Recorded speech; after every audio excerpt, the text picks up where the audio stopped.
3, 2.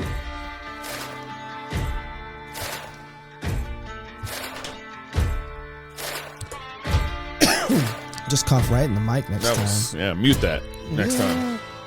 Chip. Welcome to Cross Politics on the Fight Laugh Feast Network. Good to be with you on YouTube. Salute. Download our app. Get a better experience. Don't participate in cancel culture. We'll see you in the app, huh? Knox. Toby's probably praying for us. Is probably what he's doing. He's probably on his knees. That's what I want to believe. Yeah, and I'm the Might water not be boy. true, but I want to believe that. As you guys know, this last week was Buzz Lightyear's opening weekend. Did you go see it? No. Buzz Lightyear opened this past weekend. I have nothing to say. A highly anticipated Buzz Lightyear. You know, he got all this build-up being in Toy Story, and then he's like, hey, we're going to silo you off. You know, it's like Han Solo. Buzz Lightyear. You get your own gig. He was great in Toy Story. Buzz Lightyear was He's one a fun of the character. attractive characters in Toy Story. Yeah. He's the new toy, too, so of course. But Tim Allen's not his voice anymore, so. That's why you didn't go see him? Yeah. Yep. And I thought one of the interesting things that came out of all this. Wait. Is that because Tim Allen's a conservative? I think that's my take. That's my take. I didn't think. I never put those two together because they haven't made a big news about it. That might be why he's not there anymore, huh? Yeah. So thank you for catching up with me. I'm a little slow, but I'm with you. And you know, conservatives made such a big deal. Daily Wire, Blaze, all the conservatives made such a big deal that it only brought in $51 million this opening weekend. Yeah. Now, their own projections, Buzz Lightyear, Pixar, their own projections were thinking it was get $75 million to $100 million. Yeah. And so it didn't even hit his own projections. In addition to that, in 2017, kind of a comparable opening night was Cars 3, where they brought in about $53 million. But that was 2017. Ticket prices were even a little lower than they are now and so forth. And so not a good performance. But the Daily Wire and all these conservative news outlets, Fox, they made a big deal like, hey, look, because you had a same-sex kiss in the movie, you didn't gross, you know, conservatives didn't show up, you know, go woke, go broke. That was the headline there. Yeah. Go woke, go broke. And so you didn't make as much money off it, and so your movie flopped. Right. Now, I could say, I'm happy to say, your movie didn't even perform at your own internal projections. Yeah. I'm happy to say that, opening weekend wasn't good, and it's flopping according to your own standards. That's fine. But if I made a movie that made $51 million, me, myself, made a movie that made $51 million, did I lose?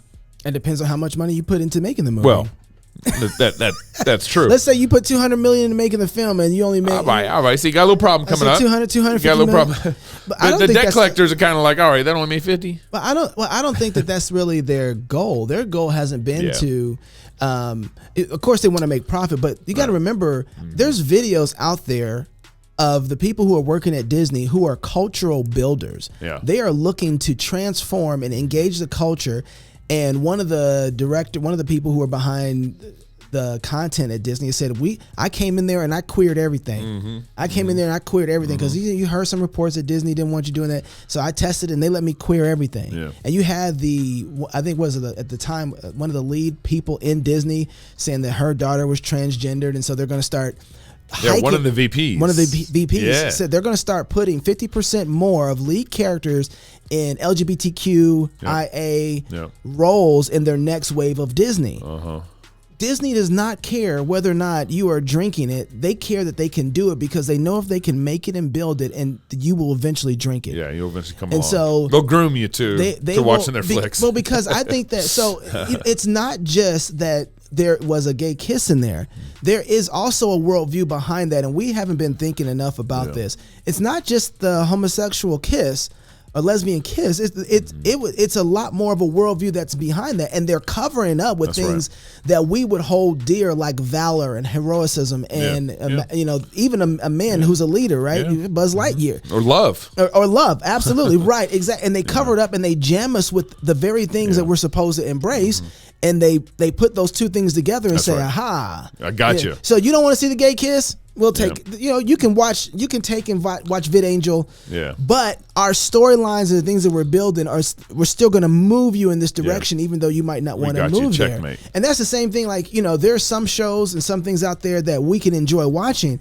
The question we need to ask is not the main things that we see that are problematic, right? There are some of the shows we like, oh, there's a little sex scene in there. We'll, like Pastor Toby talking about, we'll skip past it. Oh, there's a little bit of this. Oh, I skip past it. The question is the worldview that they're portraying and the place that they're trying to go, is it actually moving the Overton window in your heart? Right. Is that content affecting you in a way that you're probably not even aware of? And the truth is, the only way that you can know that is by having some other better biblical stories to be able to assess it with, to have some sort of plumb line to say, or an anchor to say, oh yeah, I'm drifting. See, so Disney is taking the full narrative. This is something that we talked about in the show. If you have the app, you can go. Well, real quick, before you go turn there real quick, I just wanted to say one thing that's related to all this.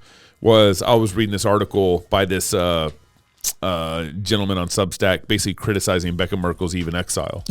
And why? It was a phenomenal film. Yeah, but one of his lead criticisms in all this was that, remember, Becca Wilson's the daughter of Pastor Doug Wilson, who is theonomic and post-mill.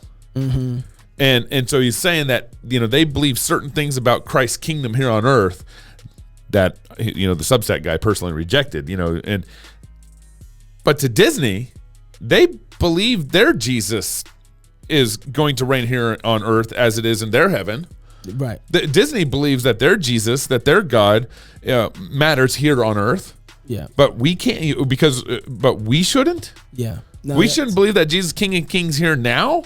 That's what his criticism was. Becca's post-mill and theonomic, which means God's kingdom is coming here on earth. But that's to say too, I think that theology doesn't have implications. We said this on the show. You need to go listen to that show because there's a lot of things in that show. Yeah. But one of the things that we have to remember is everything that we talk about is dealing with some form of morality. And when you are dealing with some form of morality, you're dealing with some sort of God. Yeah. Who's the standard on what is right and what is wrong? Who is God and what God is operating that system? So as soon as you tell me what you ought to do or what you can't do, you're telling me in some way or another that there is a standard. There's a moral system there. There's a moral system, and I need to obey that moral system. Well, with all moral systems come a God. And whatever God that Disney has a God, they have a God that they're portraying, and they believe that God has something to say about this world. Right? That's right. And this is what we talked about this last time. We act so sheepish as if that our God doesn't have something to say about this world. Every time when you look at the 10 Commandments, thou shalt have no other gods before me, only in your heart. No, because the second half of the table is dealing with how you treat others because of who God is. Right? You can't steal from others. I am the Lord thy God. Have no other gods before me. You can't lust after your neighbor's wife because I'm the Lord your God. I have no other gods before me. I tell you not to do this because I'm God. And this is not. You break one law, you break all the laws. And people miss about the law is that the law itself is not this system of what you can't do. The law is telling you this is what it looks like to be human.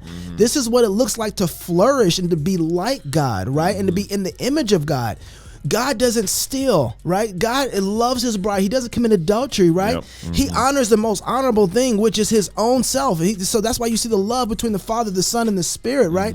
And so when we look at God's law, we see law the way that the world wants us to see God's law, which is restrictive. But God's law isn't restrictive. It's saying, hey, you want to be a complete and whole human?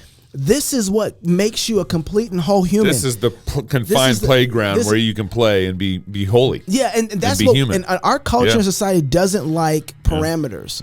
We want to. That's what postmodernism really wants to do, is destroy any sort of parameters. We want a boundless playground, right? So that it can boundaryless. It can recreate. It can recreate the world. And I think we need to look at every form of foul immorality and sin as a type of forgery of God's standard. And when we see that, then we can say, well, at the end of the day, forgeries don't hold up. They don't actually have a real value. It appears as it might, but it doesn't really hold. And eventually that has an end that's not good. And it's the same. That's what Romans 1. There is an end to a false to a forgery of mankind, right? There's you create a forgery within yourself, you be in the image of God, right? Created in the image of God. You start forging that image and try to make it something else, it's going to break down. It won't hold up at the end of the day. And we forget that. All right, so there's a couple stories here that I don't know if we should go through, but one of the stories was, so in the show, we go through After the Ball with Kirk and Madsen. And this book is one we've talked about so many times on Cross Politics, but we actually haven't gotten the book because the book is like $200 to $400. It is expensive. But basically, this book was written by neuropsychologist Marshall Kirk and Hunter Madsen, which is a social marketing and advertising executive. It was born out of 1987 article that the two penned called The Overhauling of a Straight America. The subtitle of the book is How America Will Conquer Its Fear and Hatred of Gays in the 1990s. This was 1989 when they published this. And so this goes through, and there's like 60 of these. And so we saved some of them for after the backstage. I didn't want to say after, but during the backstage, but after the backstage. After the backstage. What they go through is their way to gain social and cultural capital and to move society from a Christian morality to a postmodern pagan morality. And a boundaryless morality. They basically say that in the 60 principles or whatever. Right, and there's 60. This is an excerpt from, actually I think it's at whatnatureintended.weebly.com gay/agenda. If you can go, we should put this in the notes. If you have the app, this will be in the notes. You can go get it from there. But one of the things that I think that Christians need to understand is that they understand that God's world is made a particular type of way, and that working the world that way has an outcome. Right? We can't get Christians to believe that, right? Christians don't believe that working God's world has a particular outcome. They do, and they've been working this for over 30 years, and they are winning. They have, because they're theonomic and post-mill. Right. They believe that they're building their kingdom. Exactly. And here's the deal: they are working against reality to try and build this kingdom. So they're working uphill. Christians, so it'll fall in and cave in on itself. It'll cave in. They can't. It's like an ant trying to roll up a boulder up a hill. He can't do it. Right? He might gain a little bit with a couple ants, but it's not going to work at the end of the day. But Christians, everything is working with us toward that direction. All of nature, everything that the Holy Spirit has been doing throughout time and space and history. And we don't believe that the gospel actually is going to be successful in time and space. And so we just look at that and we go hide in our caves. Yeah, that's right. It took them 30 years with this type of plan to get Disney to put gay kisses. One generation, man. One generation. That's all it took. Well, how much more if Christians were to tell better stories? I like what Jason Farley says: have better parties than the world, and engage the culture with the gospel. What kind of outcome does that have when regenerated man believe that God's world was made for them to enjoy, and then to take and be priest of, and give back to God and say, Lord, look what I've done with your dirt. Right. Look what I've done with what you give me. Look what I've done with this garden, Lord. I've cultivated this garden. What does it look like when Christians take that type of attitude in the next 30 years while everything is falling down, right? The kind of stories that God loves. Gas will be $10 a gallon. The whole world's falling apart. And Christians are thriving and become the center for everybody to say, well, why is it working? Because of the gospel. Because of Jesus. And Jesus has made it all work. So if you want to enjoy the rest of the show, it's starting. Download the app. I'm seeing that they're giving cues. We're going live. We're going live here in a minute. Right now. The app. And the app, we're still on Facebook too, but Gay doesn't want you to go to Facebook. So, because they like it when I sign off. If you're single, get married. If you're married, have kids, and you have kids, go baptize them. Until tomorrow, love God with all your heart, soul, mind, and strength. Love your neighbor as yourself. Go fight, laugh, and feast. See you tomorrow.